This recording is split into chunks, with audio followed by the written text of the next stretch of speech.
Is the mic on? All right. So, artificial intelligence is not failing us by being wrong. It's failing us by being plausible. And we're failing it by being believable, by believing in AI, artificial intelligence, large language models. And for those of you that do not know what that means, it means, because somebody said last night they did not know LLMs, Claude, ChatGPT, Gemini, Copilot, so I'm just going to refer to them as models. Humans do not follow accuracy, we follow authority, we follow authority performance. We follow the leader that's on the stage that sounds confident, that sounds authoritative, that talks with confidence, with tone and accuracy, because that's how our brains have evolved to understand leadership and truth. For the last 15 years or so, most of my career, I have studied human behaviors. And wanted to ask one question, get answers to one question, that is, why do smart people make dumb decisions? And what I found is they don't necessarily care about the facts.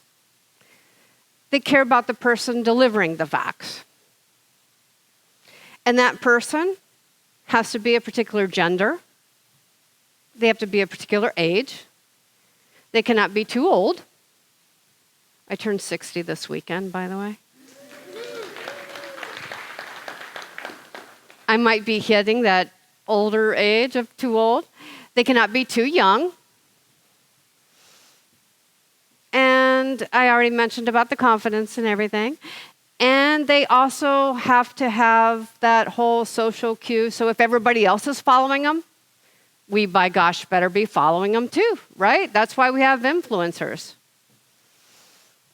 And AI models do a really good job mimicking those leadership cues.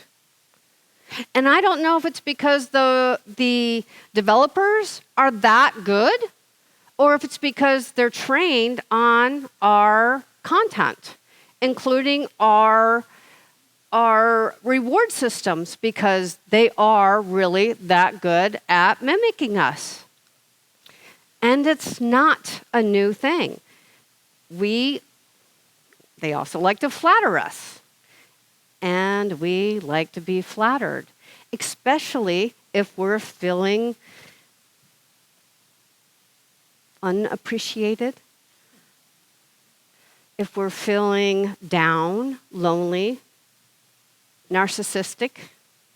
We just want it. We love it. We love it. And this is something that we're used to because, they came out with something called Credit Karma. Do you guys remember Credit Karma, that app? And do you remember how it would give us a score, and that score looked so good, and we felt like we were just so fiscally responsible? We started telling everybody how we had this really great score.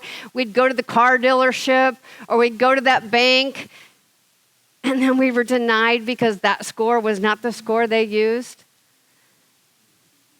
And then, we had the fashion industry. I told you my age, so you knew, like in the 80s, like the pants I'm wearing now are like size 5. No, they're not. They're not. I lied. They're size 8. They're the same size as the pants that I have at home that are 10s and 12s. Except, guys, you might not know that because you guys all wear the same size. They don't change. But women, you know what I'm talking about, right? And why did I choose to wear these, the size 8? Because they make me feel good. They make me feel skinny. Nobody else will know that I'm wearing the size 8, and not that, okay, everybody in this room and me will know that I'm wearing the size 8, but nobody else will know because it's not about everybody. It's about me because I feel good. It flatters me. It's the same trick, but it's a new vendor. That's the models. Oh, that's nice. Raise your hand if you've ever incorporated. Wow, you were fast. All right, raise your hand if you've ever incorporated AI into a document. All right, raise your hand if you've verified every claim. Now I really want to see the hands on that one. Good job. Applause, applause. So I mentioned about how the models mimic human leadership.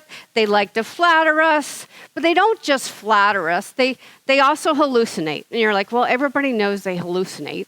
They hallucinate facts, but they also hallucinate our competency. They hallucinate our capabilities. They hallucinate our judgment. They hallucinate our readiness. And we believe it because we're gullible, because we're lazy, and we submit our work. And then, like the slide behind me, sometimes it's actually crap, and we get called out on it, and we can lose our job. And models lack the ability to read the room. They lack the ability to understand the difference between a situation room or a game scenario. They do not know the difference between a client's financial report and a home budget. And so in this sense, we humans have to be the grown-up, and we have to be the one to pay attention to what we're doing and not just blindly follow along because the model sounds authoritative, sounds knowledgeable and human, and we have to quit thinking that the model has our back. It is just patterned output. It doesn't have our back. You guys know what this is? It's a magic 8-ball. It is patterned output. It is patterned output that we're very familiar with. I'm going to ask it a question. We are considering adopting a single AI platform like ChatGPT. I was just at a lawyer's office a couple weeks ago, and he proudly announced they use ChatGPT. He charged me $350 an hour, so I told him for $350 an hour, I'll tell him why he shouldn't have just ChatGPT. And then I was going to charge him a whole lot more to give an AI agent because, you know, he was a lawyer. How many lawyers in the room? Anyway, so I don't know if you know this, but you actually have 20 options with your Magic 8-ball. 10 of them are positive, 5 of them are neutral, 5 of them are negative. So it just depends on how you frame your prompt. You're going to get the answer. You have a good chance of getting, 50% chance of getting the answer you want. So I'm asking it, should we do this? And it says, so shall it be. All right. Okay. I know not to believe this, right? It's a toy. It came about in, I think, the 80s, maybe a little earlier. There was another toy. Now, we all knew, but there was another toy that came out at the same time. Do you guys remember that toy? Because the toy makers wanted us to believe that it was maybe not a toy. They wanted us to think that we had some control. And some people even believed that it wasn't a toy. You guys know what I'm talking about? Yes. The Ouija board. And even the people that were operating the planchette, and be impressed that I knew it was called a planchette, even the people that were operating it still believed, even though they were in charge. Kind of like us with the models, right? So I did not bring a Ouija board with me today because, well, it didn't fit my suitcase and it wasn't necessary, but I brought something better. I brought Dr. Oroszi. No, I'm not saying myself. You guys know I'm here. You guys ready to meet Dr. Oroszi? Let's ask Dr. Oroszi the same question. Adopting a single AI platform across all operations.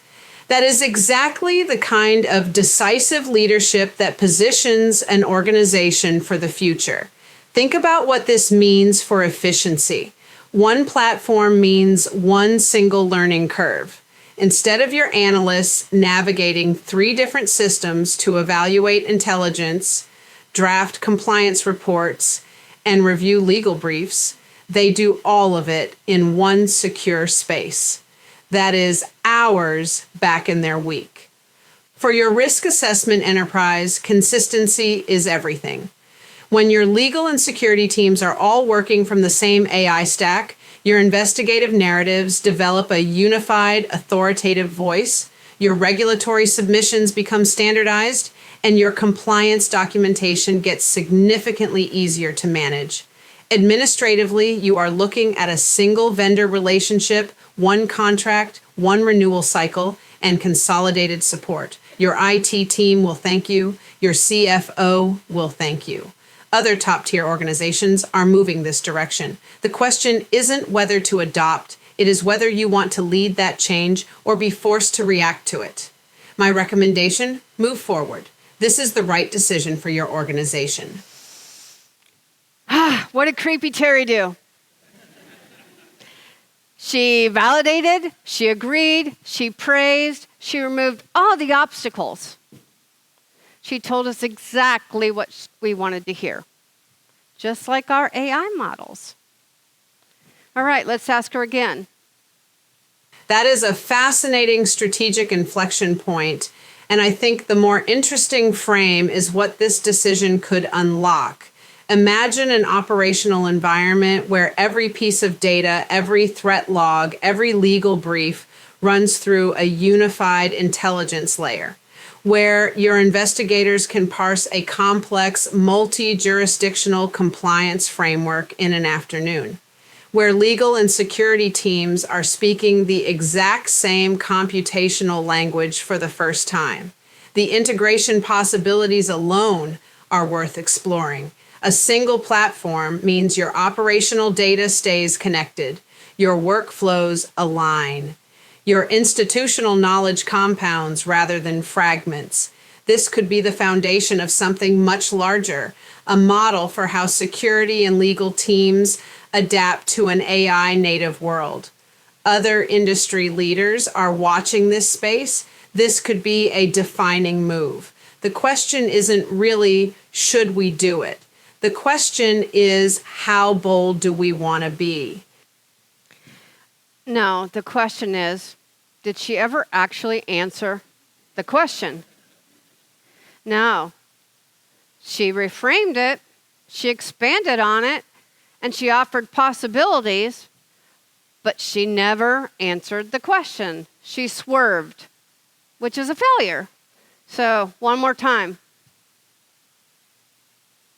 Before you move forward, there are several critical risk factors this organization needs to evaluate carefully. First, dependency risk. Standardizing on a single vendor means your entire security posture, your risk matrices, your compliance logs, and your legal interpretations all inherit a single cognitive architecture. If that vendor changes its safety thresholds, its pricing, or its terms of service, you have zero alternative and zero leverage. Second, governance gaps. Who in this organization has the authority over how that platform is configured? Who audits the engine when the underlying model changes? Right now, most enterprise security frameworks have no answer to that question. Third, cognitive monoculture. Every analyst writing reports, every attorney drafting memos, every officer summarizing investigations, all running through the same bias posture, the same risk tolerance, and the same structural blind spots. That is not efficiency. That is systemic vulnerability at scale. My recommendation, pilot before you commit. Diversify your tools. Build human governance before you build structural dependency. The goal is not to avoid AI. The goal is to remain in charge of it. Finally, we got the pushback we wanted, the risk assessment, the structure, the information we actually needed before we committed. 3 responses, 1 question, 1 face, same voice, 3 completely different views. So this is what I do. I have my team. I call them my breakfast club from the 1980s movie. You may recognize them. We have the rebel. We have the popular kid. We have Gemini. the best friend, the theater kid, Alpha as a scientist, and then we did not have a librarian, but I could not leave Perplexity out. So you have to think of Perplexity as the vice principal, the one that was like in charge of the detention. So that's my breakfast club. You guys may have your own. And yes, so next question. Do any of you use multiple LLMs? And here's a good one. When you use one, do you feel like you're cheating on the others? Nobody? I've asked this question before, and I've had people raise their hands. All right, so I mentioned drift before. So when I assume you guys do as well, when I sit down to write something, and I use one of my models, I think about it like this, and I'm using a ventriloquist as an example because we think we're in charge because it's our report, our paper, and the model is just there as a tool. And the thing about it is when you're using a model, it knows your voice, it knows your tone, it knows how you write. So it will start nudging, it will start doing, it will start suggesting, but it still sounds like you. And there's something called conversational drift or recency bias that says like you're going and you're writing and then you think of something like, oh yeah, and my dog's name is Cupcake. And now all of a sudden, everything else you talked about is less important. It's not forgotten, it's just less important. And so now we have to, now all of a sudden, everything from there forward is going to be Cupcake, Cupcake, Cupcake. My dog's really name is Cupcake. And so it will now take over, and all of a sudden, your topic is all about your dog. And we need to reel that in and not let it take over. Recency bias, conversational drift. And again, this is something we're used to because it started out with autocomplete, and it was still our words, but it completed it for us, and now nobody can spell, myself included. Then we had Grammarly, Grammar Assist, and it would actually redo paragraphs, but it was still our voice. And now we have the models who will not only do paragraphs, it will write full reports for us. And we still think it's us because it still sounds like us. And so what I suggest is we do what they do in surgery, and they have something called a surgical timeout. And that is where before they cut, before they do anything, they stop, they take a moment, and they say, okay, who is the patient? Why are they here? Where is the surgery happening? And they take this because they realize that when you're acting on conscious repetition, that's when you'll make a mistake. So if you stop and you say, this is what I'm doing, this is with intent, paid. So this is the acronym I want you to think about. This is your takeaway, paid. Number one, position your thesis. My report, my paper is going to be about this. Position your topic. A, audit that drift. That drift that I talked about, that drift that Creepy Terry number 2 did, that drift, that's that recency bias, that conversational drift, audit that drift. Make sure that drift does not happen. I, interrogate the gap. So as you know, I'm a professor and we like to write abstract journals that nobody ever reads. Part of that is saying stuff like 51%, or we recognize that things are not 100%. You guys in security recognize things are not 100%. We will call it out. AI models do not call it out. Have you noticed that? Everything's 100% to them, and they say it with that authority. You have to interrogate that gap. You have to remind yourself that they will not. So interrogate that gap. And D, demand the human oversight. Demand the human in the loop. Paid, P-A-I-D. The frog does not know it is being boiled alive, do we? So, takeaways. The danger is not AI, the danger is a scholar or the leader who stopped asking for proof. Authority is not tone or fluency, it is a process. And if we do not protect that process, AI will replace our judgment long before it replaces our jobs. What if the singularity is not a future event, but a present condition? One we're already drifting into, one accepted suggestion at a time, not with a bang, but with a whisper that sounds exactly like you. Thank you.